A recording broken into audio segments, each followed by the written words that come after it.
The Midnight Circus by T.M. Connolly. The rain tapped softly against the windows of a tiny house at the edge of town. Inside, 3 siblings sat on the floor beside a lantern. Sam, the oldest, loved solving mysteries. Clara, the middle child, carried a sketchbook everywhere she went. Benny, the youngest, believed every strange story he heard. Outside, thunder rumbled. Benny whispered, "Something exciting is going to happen tonight." Then they heard it. Far away in the darkness, dum-da-dum, dum-da-dum, music, circus music. The children rushed to the window. Across the hill, glowing wagons rolled through the mist. Golden lights twinkled. Colourful flags danced in the wind. "The circus!" Clara gasped. By morning, the circus had set up in the empty field near town. Gigantic striped tents stretched toward the clouds. Acrobats flipped through the air. Jugglers tossed sparkling pins. A smiling clown had balloons to hand out. But something about the circus felt strange. The smiles looked tired. The music sounded sad. And shadows curled beneath the tents, even in daylight. A silver sign stretched above the entrance. The Midnight Circus. Opens at nightfall? Sam wondered. "That's mysterious," said Clara. "That's awesome," Benny shouted. The ticket seller leaned close. "Welcome," she whispered, "but whatever you do, don't stay after the final bell." That night, the siblings returned to the circus. Fire dancers spun glowing ribbons. Lions leapt through hoops of blue flame. A magician pulled silver birds from his sleeves. The crowd cheered. Yet the children noticed something odd. Every performer wore a large black star stitched onto their costume. The ringmaster stepped into the center ring. He wore a long velvet coat and a tall silver hat. His grin stretched wide beneath a curled moustache.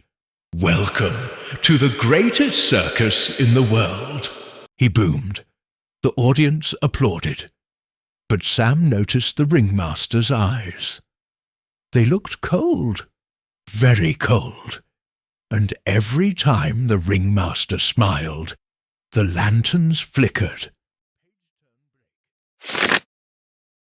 The final act began. High above the crowd, a trapeze artist swung through the darkness. Suddenly, snap! A rope broke. The audience gasped. But instead of falling, the trapeze artist floated gently to the ground. For just 1 second, the children saw glowing silver wings behind her. Then they vanished. After the show, the crowd hurried home. "Remember," called the circus porter nervously, "leave before the final bell." But the siblings stayed hidden behind a popcorn cart. The last bell echoed across the field. Dong! Dong! Dong! Then everything changed. The bright circus lights dimmed. The cheerful music slowed. The colourful tents faded to grey. The smiling performers lowered their heads. Even the horses looked tired. A cold wind swept through the circus grounds. Benny grabbed Sam's arm. "I don't think I like this circus." The children crept between the wagons. That was when they heard crying. Soft sniffles drifted from a tiny red caravan. Inside sat the trapeze artist. Without her makeup, she looked older and terribly sad. Silver feathers rested on the table beside her. "You saw my wings," she said quietly. The trapeze artist introduced herself. "My name is Celeste," she said. "Are you magic?" Benny asked. Celeste nodded and began her story. Long ago, this circus was filled with wonder. Every performer carried a special gift. "What happened?" Clara whispered. Celeste looked toward the ringmaster's wagon. "He stole the joy from the circus." Celeste explained the secret. Years ago, an old traveller gave the ringmaster a mysterious black crystal that he hid beneath the circus grounds. The crystal gave him power, but it fed on happiness. The more joy the audience shared, the darker the crystal grew. Now the performers were trapped. Every night the circus travelled from town to town, stealing laughter to keep the crystal alive. "Why don't you leave?" Sam asked. "We can't," Celeste replied. She showed them the black star stitched onto her costume. "It binds us to the circus." The other performers wore them too. Each star glowed faintly in the darkness. "If the crystal grows stronger," Celeste warned, "the whole circus will disappear into shadow forever." Clara clenched her fists. "We have to help them." Sam nodded. "But how?" Celeste lowered her voice. "There is one way. The crystal must be shattered with true joy." "Joy?" Benny asked. "The kind that comes from kindness, courage, and hope," Celeste said. Celeste handed them an old map. At the centre was a drawing of the circus.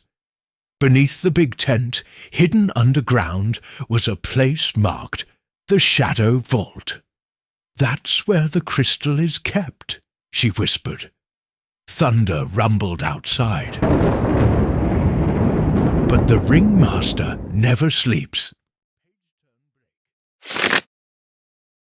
The siblings snuck through the sleeping circus. Moonlight stretched across the wagons. Clowns practiced sad jokes beside dying fires. Jugglers polished dull silver pins. Animals huddled together for warmth. The circus no longer felt magical. It felt lonely. Near the edge of the fairgrounds, the children found an old carousel. Its painted horses were cracked and faded. Benny climbed onto one. Suddenly, the carousel creaked to life. Round and round it spun. Soft golden lights flickered awake. Music drifted into the night. The performers slowly gathered around. For the first time all evening, they smiled. A clown laughed, a lion purred, an acrobat danced beside a carousel. Tiny sparks of golden light floated into the sky. Far away, the children heard an angry roar. "The crystal felt that," Celeste warned. The ground trembled. The ringmaster stormed across the fairgrounds. His silver hat blew away in the wind. "You!" he thundered. Dark smoke curled around his boots. "No one brings joy after the final bell." The lanterns shattered one by one. Sam grabbed the map. "Run!" The children dashed beneath the big top. Behind them, the ringmaster's shadow stretched longer and longer. Trapdoors slammed, ropes snapped, cages rattled. The circus itself seemed alive, and it was trying to stop them. At the center ring, Clara spotted a silver lever hidden beneath the sawdust. She pulled it. A secret staircase opened underground. Cold air rushed upward. The children stared into the darkness below. Benny gulped. The staircase twisted deep beneath the circus. Strange whispers echoed through the tunnels. Old circus posters covered the walls. The children saw paintings of the circus long ago. Back then, performers smiled brightly. Families danced. Lanterns glowed gold. The Midnight Circus had once been beautiful. At the end of the tunnel stood a giant iron door. Black smoke leaked from the cracks. On the doors was a message: no ticket, no entry. Sam pushed the handles. Nothing happened. Clara tried. Still nothing. Then Benny stepped forward. Benny reached into his pocket and pulled out 3 crumpled circus tickets. The iron door glowed softly.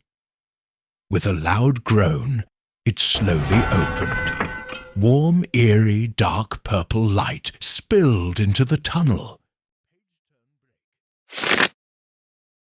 Inside the shadow vault floated the crystal. It was enormous. Black vines curled around it. Darkness dripped from its surface like ink. Inside the crystal, the children saw trapped memories.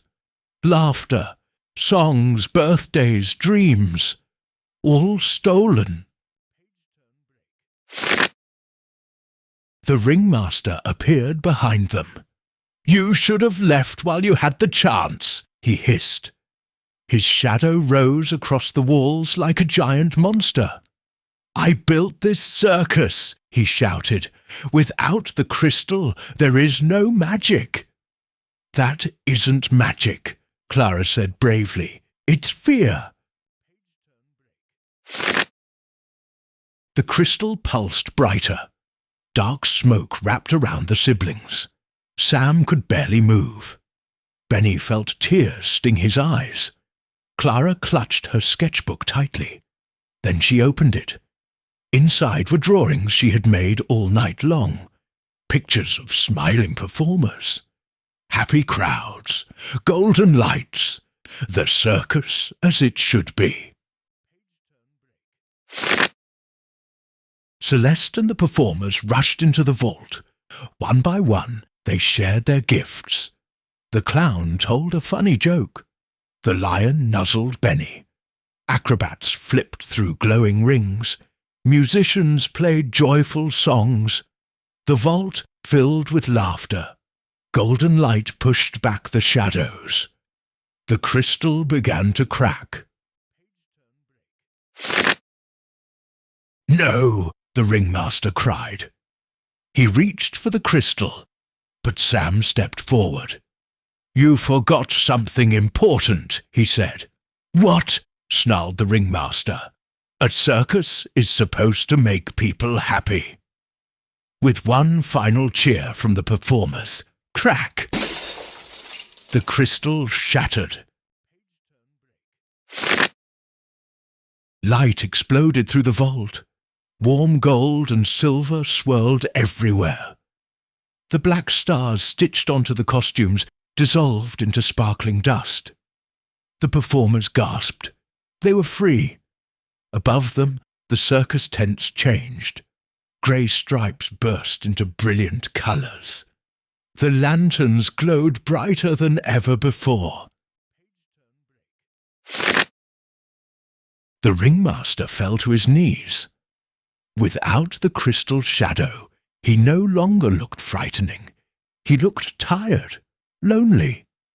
"I only wanted people to remember my circus," he whispered. Celeste stepped beside him. "People remember joy," she said gently, "not fear." The ringmaster lowered his head. For a long moment, nobody spoke. Then Benny offered him a gold balloon. The ringmaster blinked in surprise. Slowly, he smiled.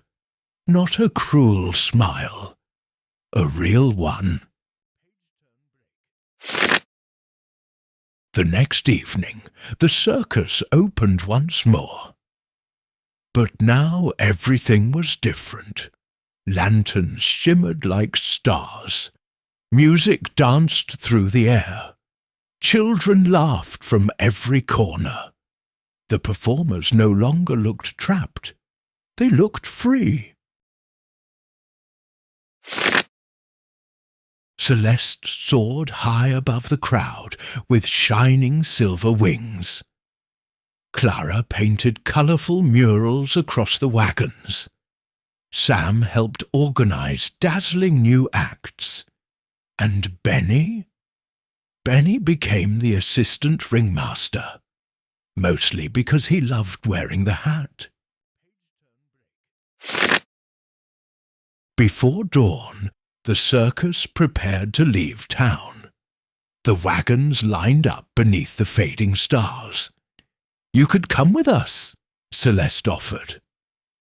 The siblings looked at one another. The idea sounded wonderful, but home still waited for them. The children hugged their new friends goodbye. "You saved the circus," said Celeste. "No," Clara replied. "You saved it yourselves." The ringmaster tipped his silver hat. "Perhaps," he said, "we simply needed help finding the light again." As the sun rose, the Midnight Circus rolled away across the hills. But this time, the music sounded different. Bright, joyful, alive. Golden banners fluttered behind the wagons. And for just a moment, the children thought they saw silver wings shining in the morning sky. That night, back at home, the siblings sat beside the lantern once more. The rain had stopped. The world felt quieter now, but not ordinary, never ordinary. Benny smiled. "So," he whispered, "when do you think the circus will come back to town?" The end.